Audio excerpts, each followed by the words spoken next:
Tonight we're in a former mining town, just as the government's given the green light to the country's first coal mine in 30 years.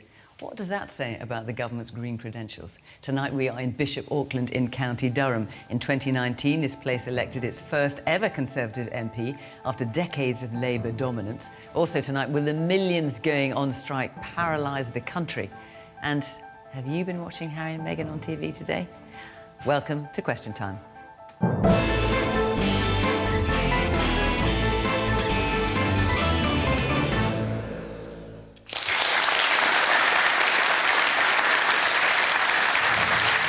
On our panel tonight, Guy Opperman, the Employment Minister. He spent 20 years as a barrister before becoming the MP for Hexham in Northumberland in 2010. He's also a keen amateur jockey, riding a winner as recently as 2019. Labour's Lucy Powell is Shadow Secretary of State for Digital, Culture, Media and Sport, to give you her full title. She's also been the MP for Manchester Central for a decade and has previously shadowed education, housing and business for Labour.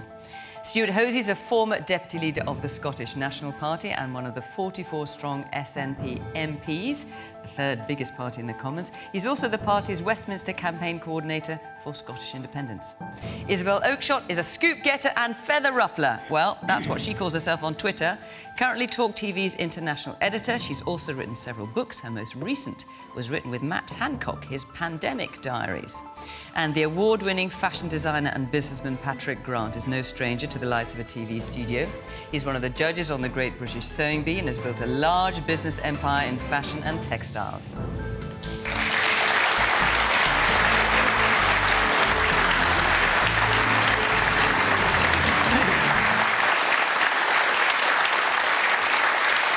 Welcome to our panel, welcome to our audience here in Bishop Auckland, and of course welcome to you at home. Joining the conversation the usual way on social media at BBC Question Time. Let's hear what you've got to say, and remember, not only are we on after the 10 o'clock news as usual, but we are also live on the iPlayer at 8 o'clock, just in case after news is a bit too late for your bedtime. So, let's have our first question, shall we, which is from Sean Twins.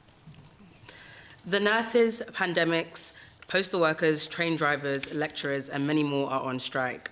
The country is crying out for support to survive. Is Britain broken? What do you think, Sean? 1,000%. I think that the way that we're talking about this is that we're forgetting that public service workers are also members of the public as well. And the fact that nurses are using food drives, food banks and things like that is appalling. And the way the Prime Minister's talking about it is equally as appalling. Equally as appalling, Guy. So,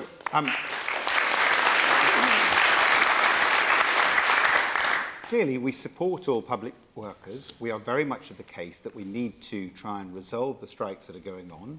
It is absolutely the case that there has been a degree of support over the last year. You look at the energy price support, the energy support guarantee scheme, the council tax reduction that all of the citizens of this country have had. But there are independent pay review bodies, and that is the key thing. The word is independent. And we believe it is right and proper that the independent pay review bodies bring forward their views in terms of how it is pay should be determined, and that we go from there. At the same stage, we are trying our hardest to get inflation under control, and some of the requests for pay rises are simply unsustainable in the circumstances that exist in the country today, where money is tight, and when the public sector money is tight as well. So why is it the criminal barristers who went on strike in October, they got a 15% pay rise? That was affordable. But for nurses who are asking for a bit more than that, that's not affordable. So the nurses are asking for over 17%. The criminal barrister scheme is quite complicated, but bluntly, that was a backdated award over several years. It is not the case that that is a simple 15% rise on a present basis. Lucy? Well, I agree very strongly with the sentiment of the question. You know, these are unprecedented strikes that we're seeing. I think nurses have never gone on strike in their entire history. They've never voted for that.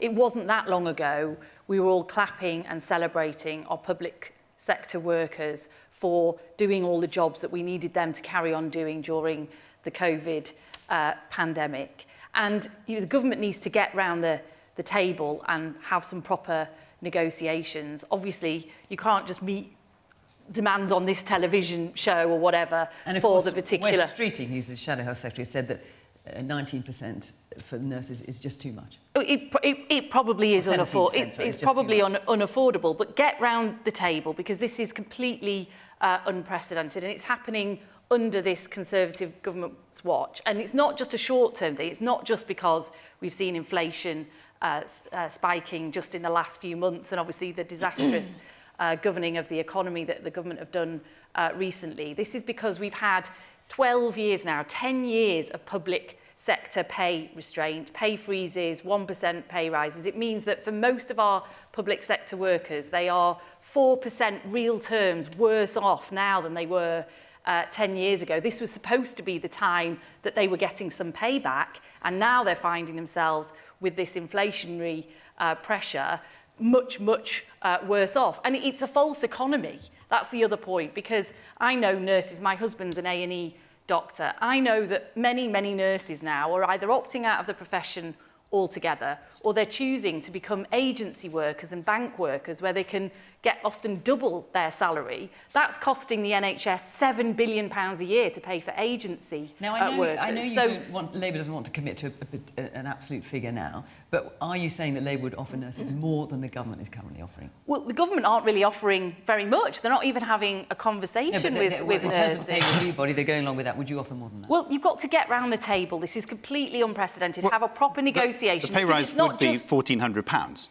It's not just about pay, actually. I think for a lot of our public sector workers, they are on the front line. They're facing a lot of stress, huge backlogs, huge waiting lists, huge pressures, getting a lot of abuse in their working life as well. So you need to get round the table and resolve it. We never had these strikes when Labour was in government. We didn't have them on this scale that we're seeing at the moment. And the rhetoric we're seeing from the government is ramping it up rather than resolving it. We're in a spotty top. Hello. Two things about public service pay and the independent peer review bodies. How can you say that they're independent when actually the government sets the remit for how they actually work and suggest their conclusions? And secondly, in teaching, we have currently been given a pay award. I certainly wouldn't say pay rise, but it's actually up to individual schools to uplift the pay to that level. The government haven't fully funded the pay award, so even if the peer review body has said, yes, give them 5%, for example, this year, the schools are having to get it out of their existing budgets. Can you tell me how that's fair? OK, I'll come back to that,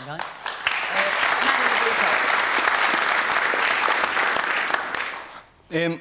Without proper funding, as that lady's just said there, then we cannot continue to have public services. If you don't put the money in from central government, we cannot afford to pay people. I'm a firefighter. I've lost 12% over the last 10 years, which is about £4,000 a year. And my wife's a nurse. We're going out on strike, and I'm balloting for strike. And it's not out of greed, it's out of necessity, it's out of fair pay. That's what we need. As a country, without the hard work that we've put in over the pandemic, and it's a testament to those who have put in that hard work and gone out and carried on working, that we've managed to get through this, and the government needs to show appreciation for that with hard cash. And when you hear the argument from the government that they're worried about big pay rises or bigger pay rises than they want to give, fueling inflation, what do you think of that? Well, inflation is already stratospheric at the minute. If we don't fund people, the economy isn't going to grow. If you haven't got the workers going out there paying money for products, how are you going to get the economy to grow to get inflation down? OK. Isabel. I mean, the reality is, yes, Britain is broken. Look around you. It seems to me that nothing works. The NHS isn't just at breaking point. In my view, it is broken. We're going to have to do a great deal to rescue it. We've lost control of our borders.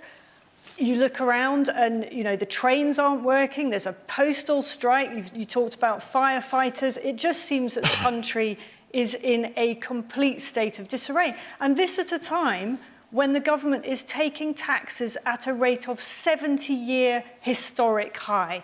That doesn't stack up. And I just wonder, to the employment minister here, whether we would actually be in the sorry situation that we're in with nurses right now if you and your government had not offered nurses the insulting rate of a 1% pay rise during the pandemic. Do you think that that was a reasonable offer? So listen, last year they had a 3% pay rise. Lucy talked about the pay rise offer that is on the table. It's £1,400. The lowest paid nurse would receive approximately 9% increase on the independent pay review. And bluntly, there is a difficult circumstance that the country and all countries are facing by reason of what Putin is doing, the massive increase in energy costs, and all countries are facing these problems. We are having to try and live within our means, control inflation, and bear down on the difficult situation that we face. But we have nowhere near enough nurses. We have nowhere near enough. Look at the scale of vacancies. The number of nurses is 32,000 more than September 2019. But it's nowhere near enough. You're not going to get enough by paying them a derisory amount. The facts are wrong. We have 32,000 more nurses than we had is that enough? 3 years ago. Is that enough, but in your opinion? We've got massive vacancies and demand is much higher. You haven't answered the question. Is that enough? Do we have enough nurses? Listen, the fact that we are recruiting so many more, the fact that there are new medical schools coming in for doctors, we are making huge strides of getting more coming through. But there's not enough. Can I come in on this? There's so many aspects of it. Let's just deal with that last one. There's not enough nurses. No, there aren't enough nurses. Maybe if we hadn't shut our borders to our friends in Europe and all these doctors and nurses hadn't gone home, that wouldn't be at least one of the issues we had to face. Also, if we take the point that was originally made, inflation at 9, 10, 11%, most people who are working today have never seen inflation like that in their lives. They've never seen the erosion of their salaries like that in their lives. So it's no wonder people are balloting to strike. The one thing that strikes me is that most people who are balloting to strike do not want to go on strike. They just want the government to negotiate with them. And I have to say, I support the right to strike if the government won't even negotiate a fair deal. It's not good, no one wants to say it, but I think it's the right thing to do. And there's one other final point I'd like to add on this. In Scotland, the council workers got a settlement which they agreed to. In Scotland, the ScotRail workers got a settlement they were prepared to agree to. What about the teachers who went on strike today and yesterday? I'm just coming to that. The teachers and the nurses, those negotiations are ongoing. But therein lies the thing. The ministers are actually negotiating. UK ministers need to negotiate with the workforces who are on strike, and worse than that, they need to stop scuppering negotiations, which is now a theme which is developing throughout the Labour movement.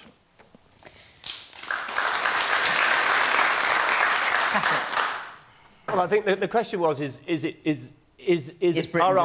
Britain broken? And I think quite plainly, it feels like we are. Almost in every government, administered area of our lives, things are not working. And I don't, we've privatised most of the sectors that we're talking about not working. The trains that, we were told when trains were privatised, we were told we would get better train services and we would get cheaper train tickets, and neither of those things have turned out. We privatised the power, and we now pay more for power than we ever have done. We privatised water. Our sewage companies are pumping water into the sea, our water companies are pumping sewage into the sea.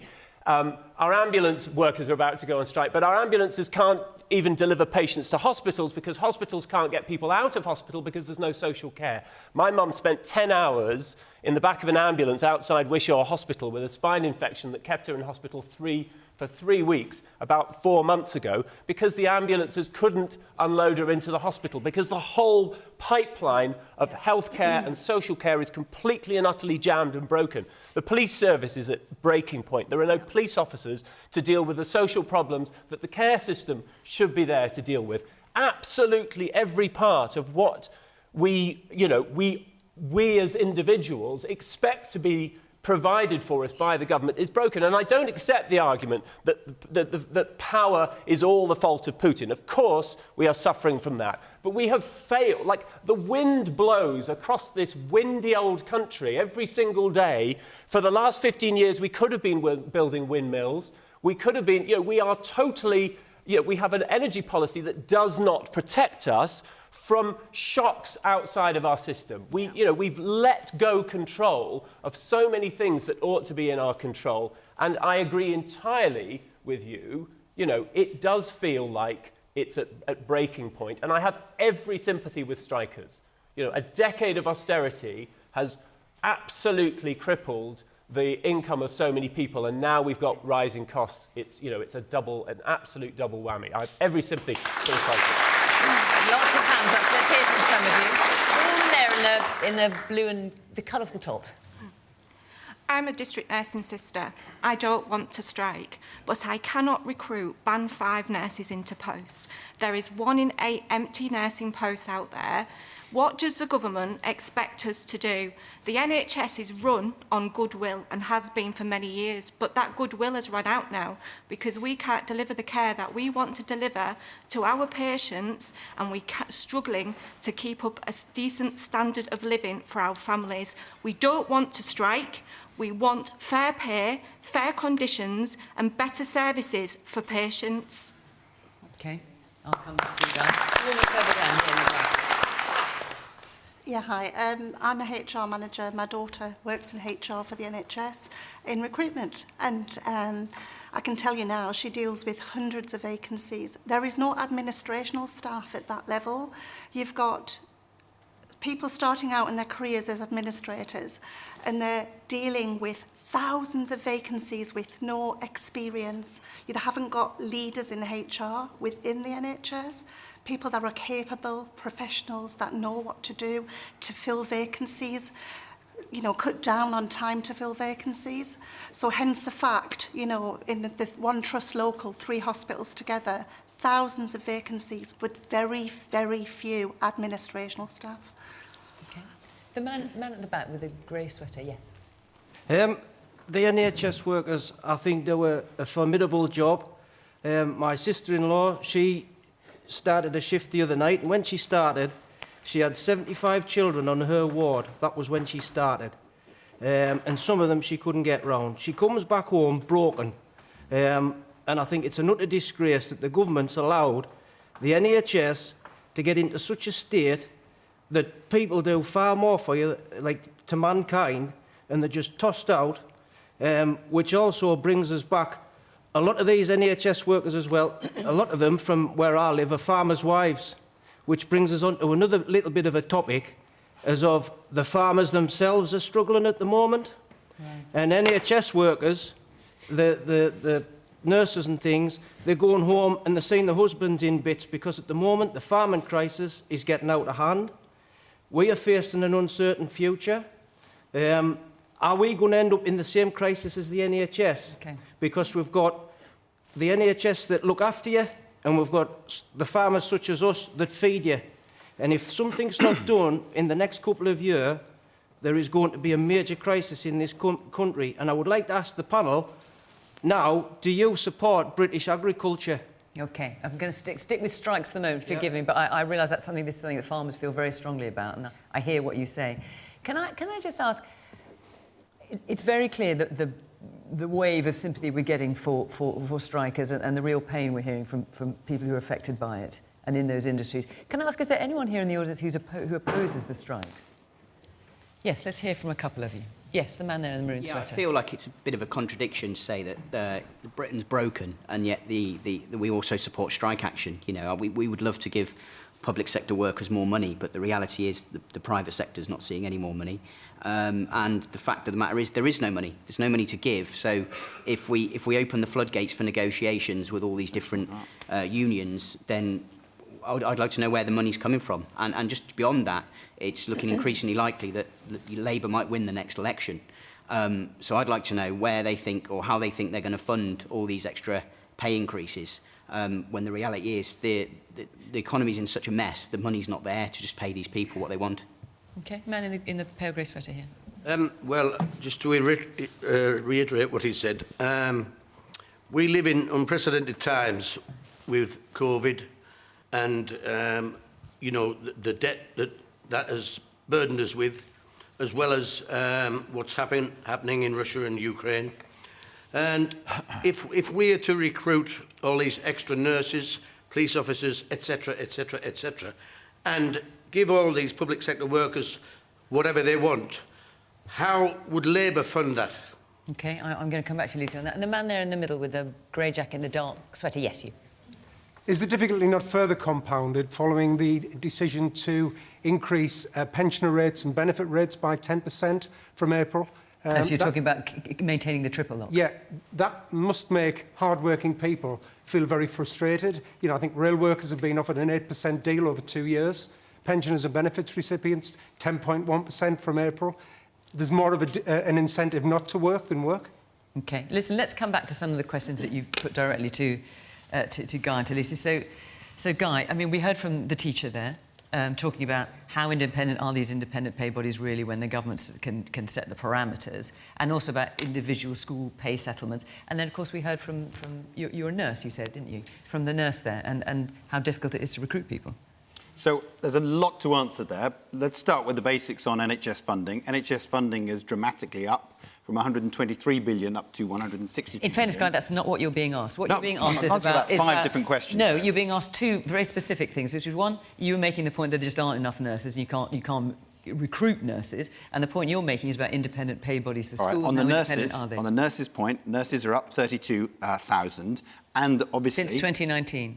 Since 2019. What about since 2010 when the Gazette? Oh, the nurses are up again as well. There's no question whatsoever, and we've got two different medical schools. Demand has obviously increased as well. Of course, listen, we all accept that there is a greater demand on the NHS. At the same stage, there are independent pay review bodies. I don't think anybody is saying that these things should be got rid of. It is the traditional way which everybody has run public sector pay negotiations on a long-term basis. I just do want to answer two quick points. Oh, so you could choose to override an independent pay body if you so chose.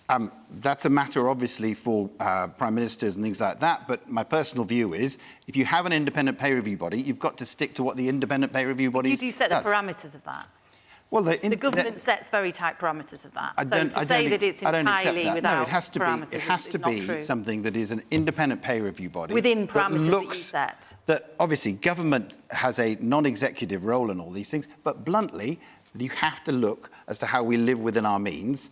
And on hospital discharges, there is money going through. There's £500 million specifically to ensure hospital discharges. And on the vulnerability point, no disrespect to the money going to pensioners and the most vulnerable, that is with an inflationary pay rise of 10.1%. That was a conscious decision taken to protect the most vulnerable, and it is something I'm very proud we're doing. OK. A question for you, Lucy.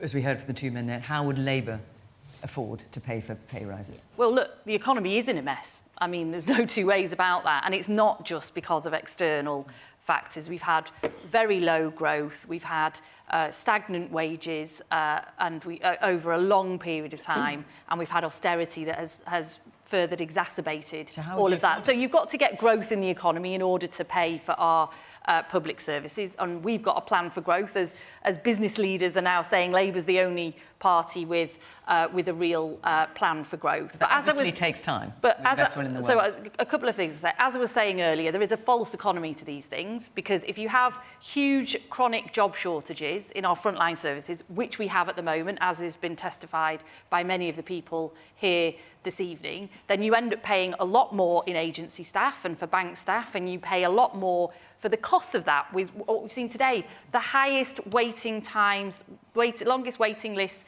ever in history, 7 million people on that. And there's a cost to the economy of that, because that's people often who then can't work because they are unhealthy and they are then not being able to be productively in work as well. So these things cost the economy too. But we do have a very specific proposal, which is also about fairness and who actually pays for these crises, which is getting rid of the non-domicile tax status, which would raise over £3 billion a year, and we will put that directly into recruiting 7,500 more doctors and 10,000 more nurses. Because I do take issue with this point. It's funny how in these times of crisis, there's still people who can, in the Tory crony PPE contracts, can kind of peel off 29 million pounds and put it into their own bank account. They're not paying the price of these crises. So we've lurched from crisis to crisis with this government, but it's not fair who pays the price, and it's not fair to ask our our nurses and our frontline workers who stood by us in COVID to do that. Isabel, quickly. I was super interested in what you said about a shortage of administrators, because actually I tend to think there are usually too many of them, but I suspect that where there are too many, it's right at the top end. I was just having a look very quickly before we came in here at the type of jobs available. I wondered, Guy, if you know, what is a Director of Lived Experience? This is in the NHS? Yeah, what is that? Bet you weren't expecting that question tonight, were you? No, I wasn't, and I have no idea. well, neither do I, but that is a job within the NHS in a trust in the Midlands, which pays 6 figures. That is a 6-figure salary. Does anyone know what the answer to that question is? No. OK, right, well, answers on a postcard, please. Right, I'm going to move on, but before I do, I just want to tell you that next week is our last programme before Christmas, and we will be in Winchester, in Hampshire, where, among others, we will have Jacob Rees-Mogg, haven't heard from him for a bit, and Peter Hitchens on the panel, so I don't think you want to miss that. If you'd like to be part of our audience, go to the website, follow the instructions there, and come along and see us in Winchester next Thursday. Right, let's take our second question now, which is, where are you? Paul Smith. Does the building of a new coal mine damage the government's net zero campaign? Right, so this is the announcement yesterday of the new coal mine in Cumbria. It's the first coal mine in 30 years in the UK. Lucy?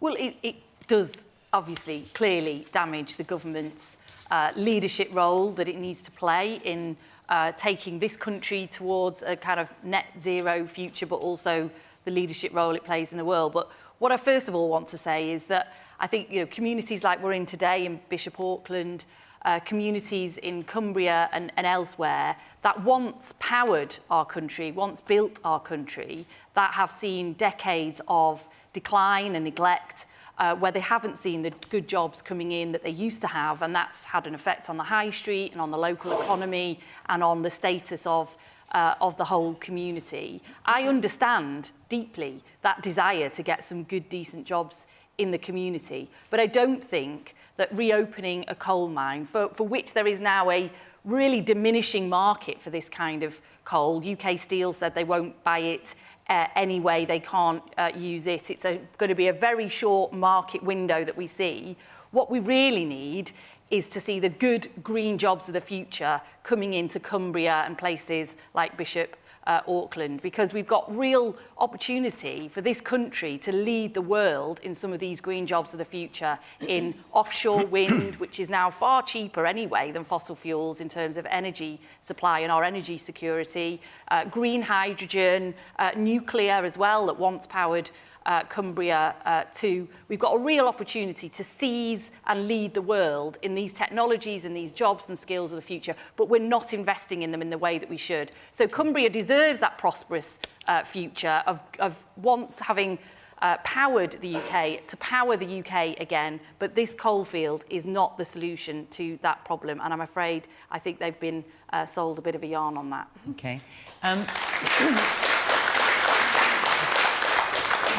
Guy, in 2019, you opposed the building of a coal mine in your own constituency. You said this is the wrong approach on a multitude of levels, particularly when we're doing so much to address climate change. I do not want to see a new coal mine casting a shadow on our vital green lungs. So I presume you don't support this one either? No, I do support this, and I'll explain, I'll explain the difference. What that was proposed, that was a proposal for a coal mine for energy production. This is not... Hang on a second. Because when I read up on it, it said it was for coke coal, for steel production. That's not right, then? No, not right. So the Whittenstall mine and the open cast mine that was going to take place at Halton the Gate, both of those were for energy production. What we're talking about here is coking coal. Coking coal that presently we import from Russia. It is utterly insane, in my respectful opinion, that we pay money to Putin and then import all the way from Russia coking coal to make steel. And if we as a country decide we need steel to build buildings like the one we're in now, or to build manufacturing on an ongoing basis, which we clearly do, then you have to have coking coal. So it is a simple question for us. Are we producing the material to make steel in this country, or are we importing it with all the impacts that has, and the fact that by and large this is coming from Russia? Now, there is various things you should read in the 419-page report that was issued yesterday by the planning inspector. But the planning inspector made very, very clear a couple of key points. This will have a neutral effect on climate change. That's not true. Well, It's paragraph 22.9, so I suggest It's not what your own, it's not what your own climate committee Can I just it is ask you neutral about on that? climate Can I change. just ask about Read the independent planning inspector. Your own independent climate change committee doesn't say that. Because they haven't actually read the report. Well, It's only a Guy, just clarify one thing for us, because I was just following this obviously reasonably closely. I thought it might come up today. And it may be that I've misunderstood this, but as I understand it, they came to that conclusion on the basis of the carbon emissions you get from digging the coal out of the ground. What it doesn't include is the carbon emissions from burning that coal. Is that right?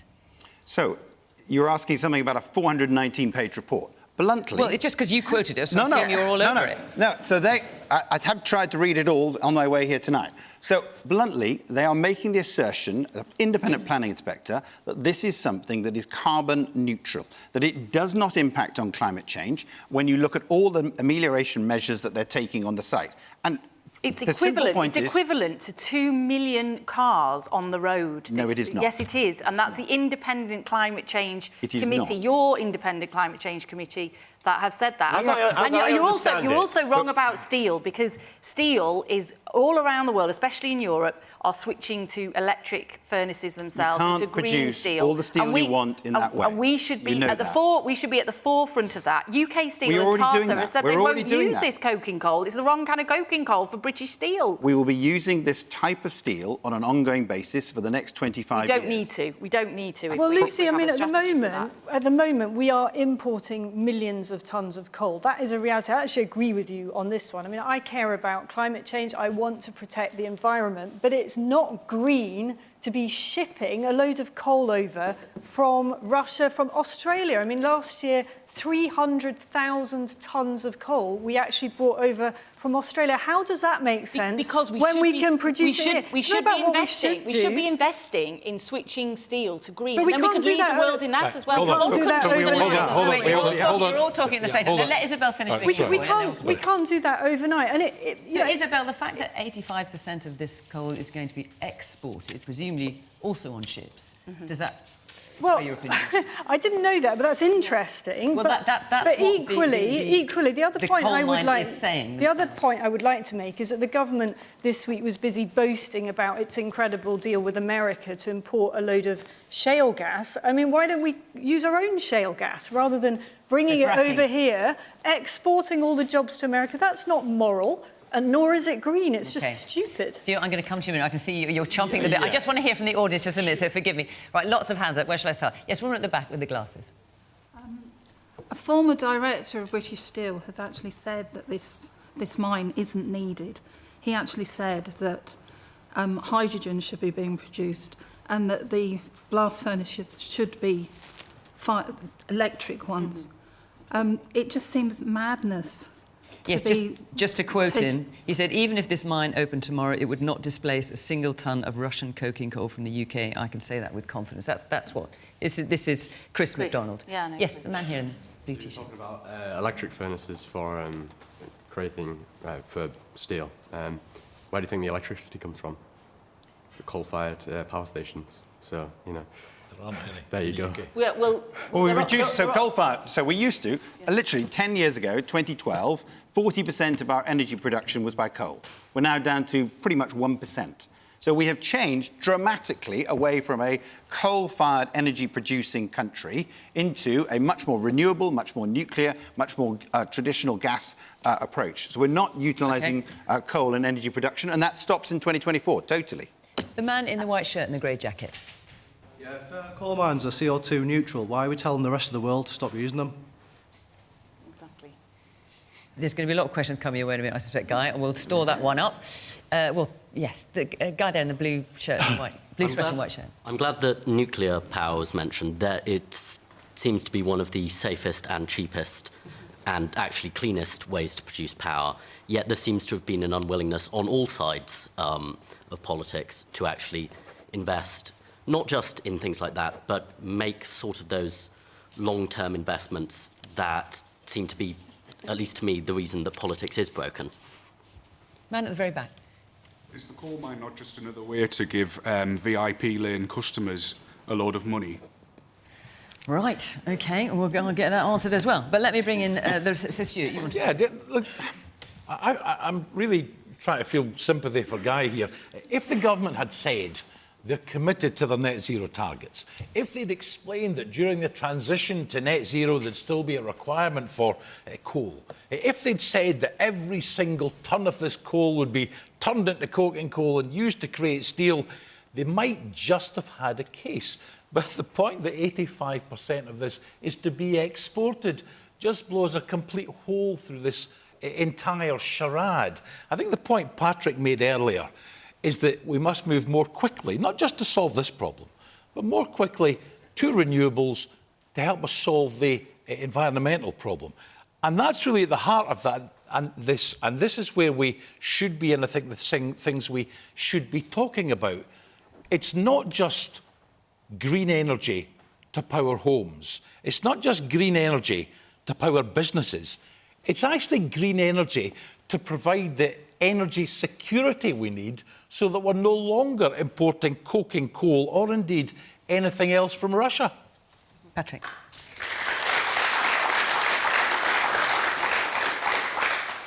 Strangely, about 30 years ago, I did a degree in material science. I know a tiny bit about How did you go from that to fashion? That's quite It's a long story. But there are several things, I think, that stink about this story. I mean, I think up until as little as a couple of weeks ago, we had the chair of COP, and we were busy telling the world they needed to stop using coal.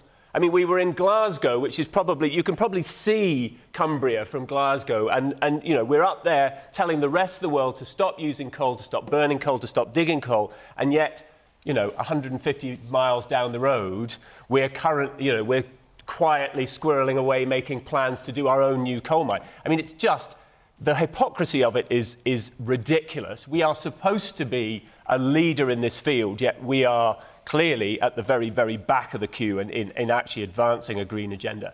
But, you know, it's been said before, the world of steel production has moved on from coke. You know, we are moving to hydrogen-based electric furnaces to make steel, and that hydrogen can come in a clean way, and the energy that we need for those electric furnaces can also be clean energy. So we can actually make clean steel, but also something like 40-odd% of the world's steel is now being recycled. And again, that needs electricity, which, to your point, can be produced cleanly. So this feels like an absolutely kind of backward step. You know, we're launching a bunch of money, a load of investment, and getting a load of people's hopes up around an industry that we actually have no idea how much is going to be used. They say it's not going to be used in power generation, but if nobody buys their coke for use in steel production, they'll sell it to whoever wants it, because they're not going to dig it out the ground and leave it sitting there. And I think I did have another point, but I've now forgotten it. Excellent. Well, you know, a great panellist always stops at that moment rather than flannels on, so well done. So, Guy, do you want to answer a couple of questions came there? Sure. You at the back were talking about, is this a VIP lane? And the basic point that you're making, Patrick, which is when the government is telling other countries not to open new coal mines, and we committed last year as the UK government to end investment in new coal power generation domestically and internationally, doesn't this look like double standards? So I think you have to distinguish between energy production, which this country is leading the world in. We are phasing out coal by 2024, as I explained to the gentleman there. We are in a position that we've gone from 40% down to 1%. We will go down to 0 within a matter of a year or two. Now that we are leading the world in. The question is, do we need coking coal on an ongoing basis? And all the evidence that was considered by the planning inspector in his 419-page report, which obviously everyone's going to read tonight, is it very much the case that notwithstanding the importance of nuclear, notwithstanding the importance of building, Sizewell C, progressing Hinkley Point, doing more work in Anglesey, doing more work down on the Cumbrian coast and getting a Sellafield 2 going. All of those things can happen, but you still need to go down this route as well. Now, it is a balance. As Michael Gove set out in the House of Commons today, it's a balance that we have to consider the appropriate way forward, but it is a very strong distinction between energy production, which it is most definitely this is not, and utilisation of a resource that otherwise we would be importing. And in terms of the man's point at the back about VIP lane? No, not at all. OK. And it's also 532 local jobs here in Cumbria. We're not here in Cumbria, by the way. We could talk about this for some considerable time. There's been a lot of news coverage about this today. There's been a lot of news coverage about another story, and a lot of you put in questions about this, so I'm going to move on to it because we haven't got that much time left. Robbie Morgan, where are you sitting? Let's hear from you. How much damage have Harry and Meghan caused to the reputation of the royal family? Stewart, did you just say, oh, good God? We're all taking a big sigh. Sorry. Well, listen, it's not for me to cast judgment on whether it's a good topic or not, because the way we choose our questions is dictated by how many people want to talk about it, and a lot of you have asked about this. So, let's go for it. So, Patrick, as we know, Harry... Come on, Patrick. Harry and Meghan have dropped the first three of a mighty six-part series about their lives, basically, and exiting from the royal family and all of that. And that happened today, so you probably haven't seen it. But how much damage do you think, Robbie's asking, has that caused the reputation of the royal family? Well, from the little I've heard, and they were talking about it on the radio as I came over here just now, it's largely uneventful. You know, it's three parts that don't really tell us anything particularly new.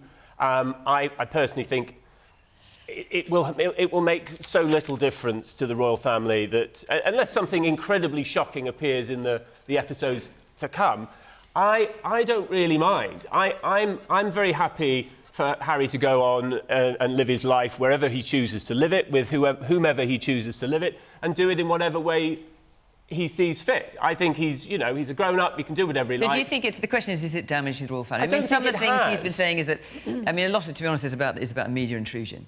But he's also said that he didn't feel that Meghan was protected, and the fact that she is of mixed race was not something that was taken into account, and therefore, because he felt she needed more protection because of that. Well, I don't think anybody comes out of this particularly brilliantly. I think, you get a sense that maybe she could have been looked after a little bit better. I think perhaps they could have made more of an effort to protect her from the press. But, I think at the end of the day, I think they are both grown up. They're both public figures. She's been a public figure for a very long time. I think she must have understood what she was getting into. And I fail to understand why everybody is quite so obsessed with it. Isabel.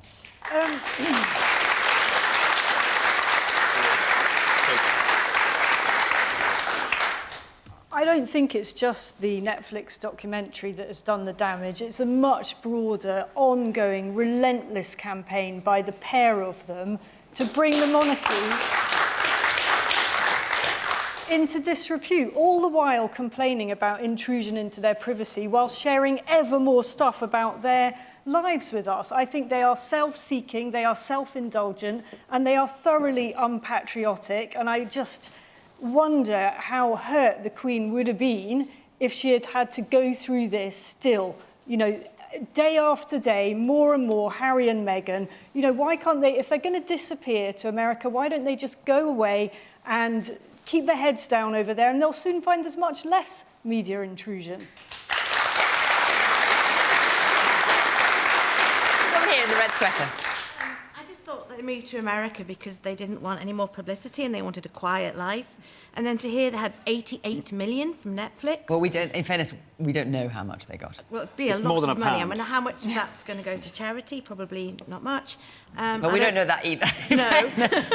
But I think, it's a lot of money. Obviously, they're going to be paid for this. And I thought they wanted to go and be anonymous. And this doesn't feel like being anonymous. I don't think it'll have harmed the royal family. I just think they just look dreadful doing this. They really do. OK. A woman at the back there in the glasses. I think a lot of people fail to recognise that Harry was born into this, and when he stepped down, he still needed to have security for his family. So even though people are sort of berating him for his decisions, he does need to make money, and that's not necessarily easy for someone who's been born into the royal family. So I think there is an element that sometimes does get missed. And sort of degree of a lack of sympathy for him and his predicament. Woman here.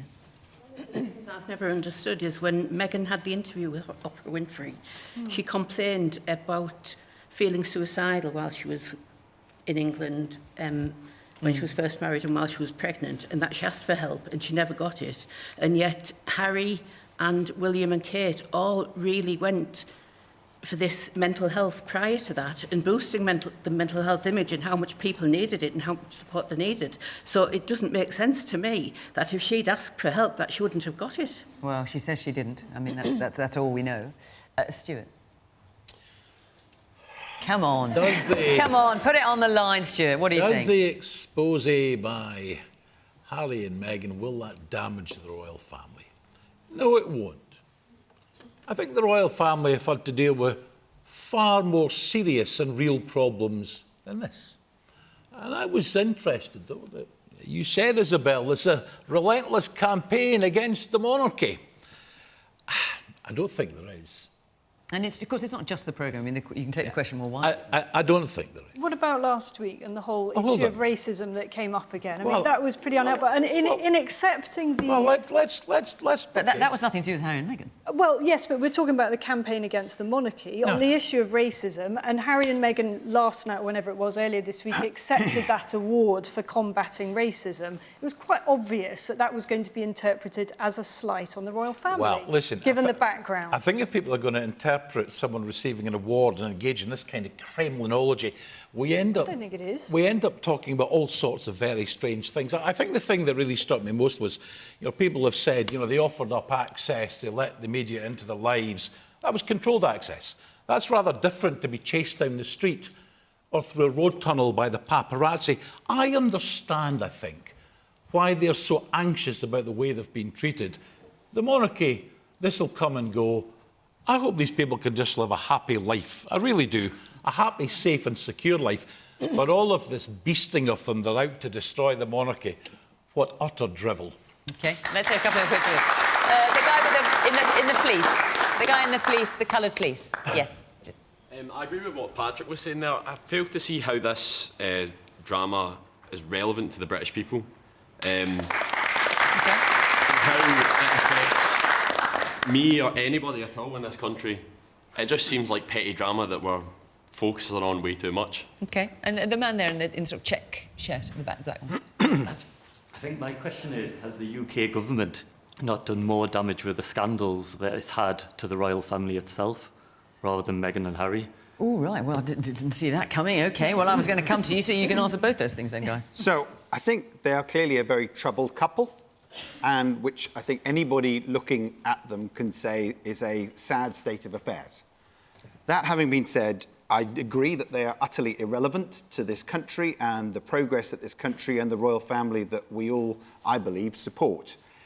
I do think there is a legitimate question as to media intrusion into some people's private lives. That is an ongoing debate, which quite clearly the degree of extent to which their lives are picked over is something that, when they were living here, was unacceptable.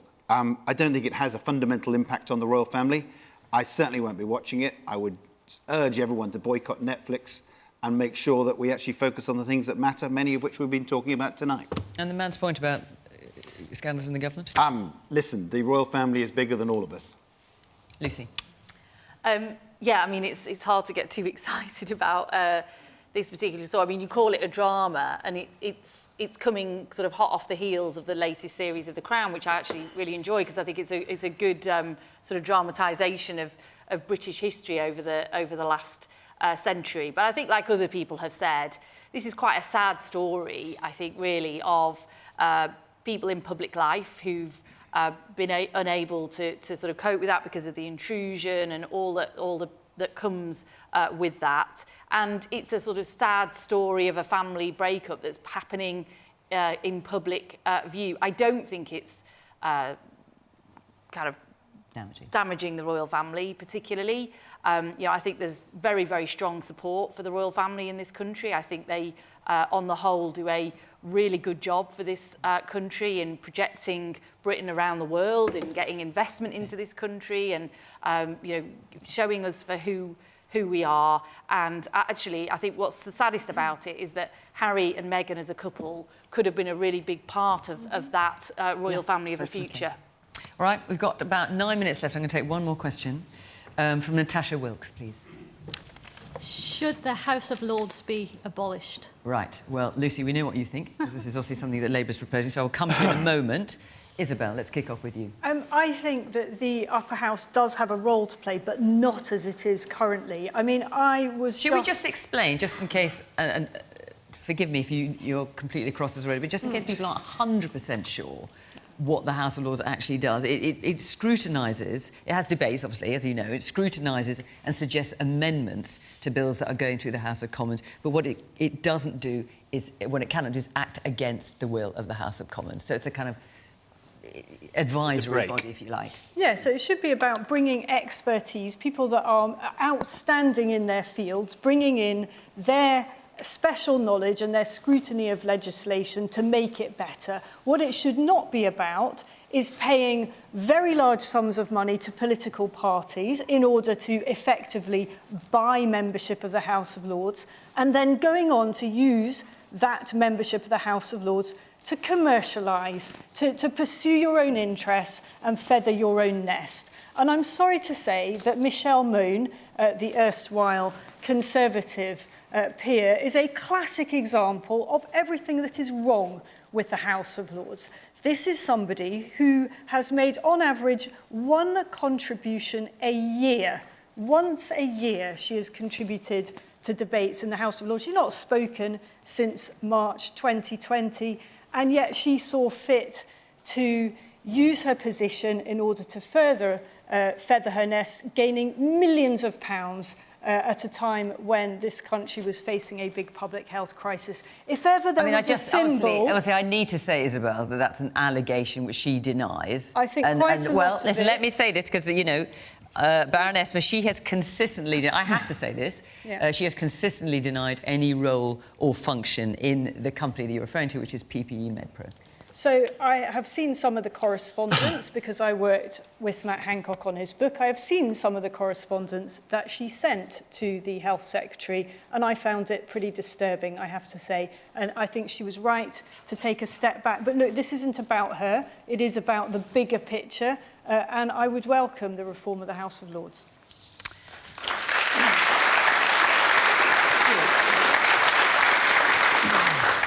The SNP don't take seats in the House of Lords for many of the reasons which have just been explained and which many of you know about. But as to what it is, it's a revising chamber, it can amend legislation, it can delay it, but it can't stop it.